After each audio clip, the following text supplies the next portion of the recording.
शौनकादि ऋषि प्रश्न पूछ रहे सूत जी से। सनत कुमार ने नंदिकेश्वर से बात हुई, कथा चल रही है, ब्रह्मा जी नारद जी को सुना रहे हैं। 75 अवतार भगवान शंकर के बताए हैं शिव पुराण में, 75। विष्णु जी के तो 24 अवतार हैं, अलग अलग समय अलग अलग अवतार लेते हैं। शिव पुराण में लिखा है एक अनूठा अवतार लिया भगवान ने, वो अर्धनारीश्वर अवतार था, जिसकी चर्चा हम दूसरे दिन कर चुके हैं। कथा आगे चलती है। अन्य अवतार आए, ऋषभ अवतार, योगेश्वर अवतार, नंदीश्वर अवतार, काल भैरव, महाकाल, 11 युद्र।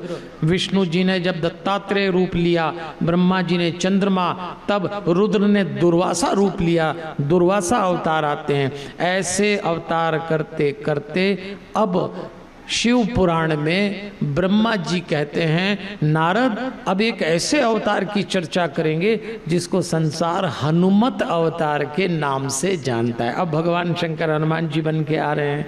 बोलिए हनुमान जी महाराज की जय। शंभुर्जज्ञे कपितुनोर महाबल पराक्रम। शिव पुराण ने हनुमान जी के लिए एक श्लोक बोला है। शिव जी के अंश से महाबली और पराक्रम युक्त वानर के शरीर वाले हनुमान जी नामक शिव जी उत्पन्न हुए, ऐसा स्पष्ट लिखा है।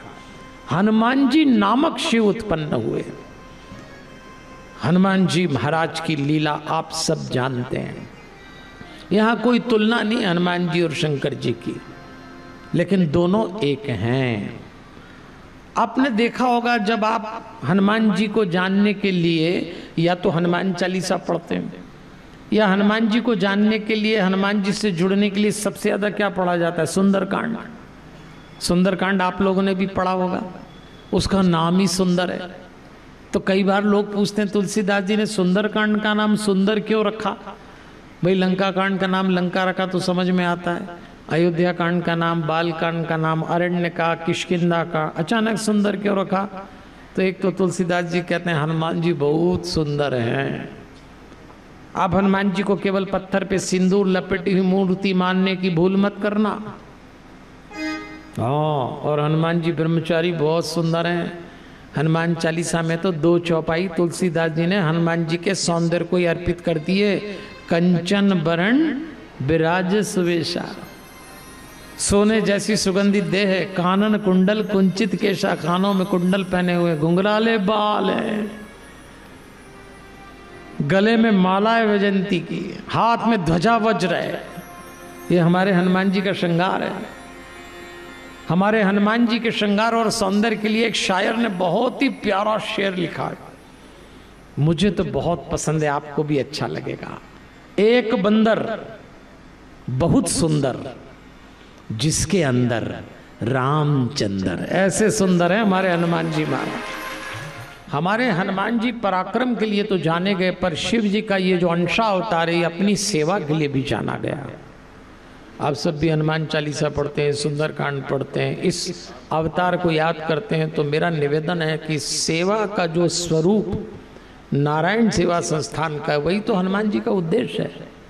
दिव्यांगों की निःशुल्क ऑपरेशन, लेबोरेटरी जांच, इतनी बढ़िया जानकारी महिम जैन साहब रोज देते हैं। तो मेरा आपसे अनुरोध है, कम से कम 31 अगस्त और 1 सितंबर को जो हमारे दिव्यांग भाई बहन बच्चों का विवाह समारोह हो रहा है, उसमें बढ़ चढ़कर भाग लीजिए, जो आपकी क्षमता हो।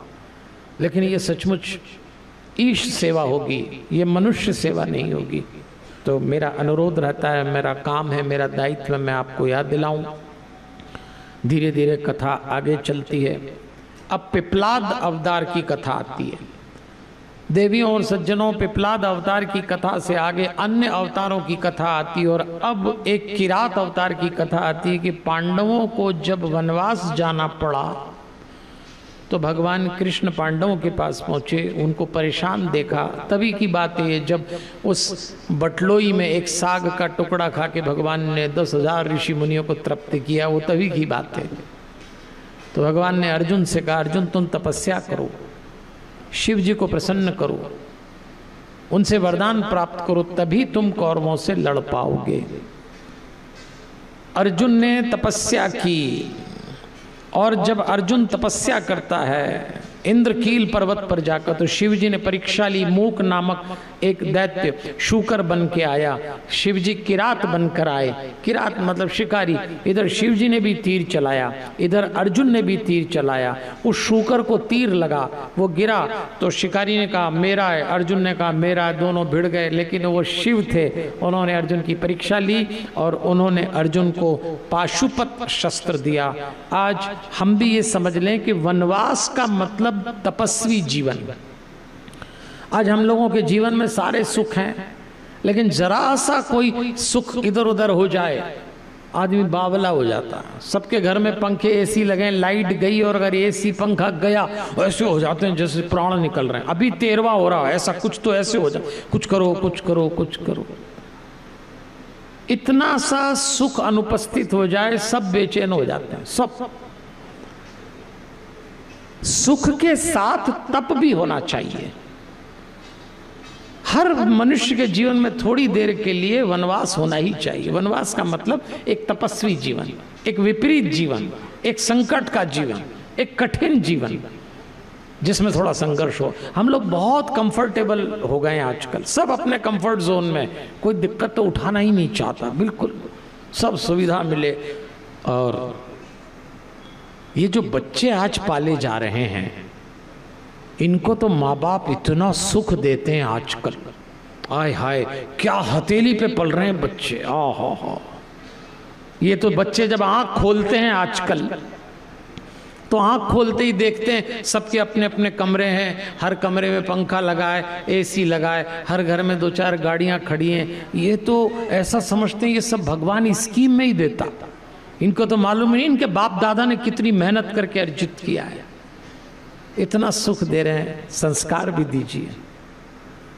मैं कई घरों में देखता हूँ आज भी बच्चे जब बड़े होते हैं, खास तौर पे लड़के, न उनको चाय बनाना आती है, न उनको उठ के पानी पीना आता है, न उनको झाड़ू लगाना आती। अब तो घरों में बच्चे सुबह उठने के बाद अपना बिस्तर भी खुद नहीं उठाते।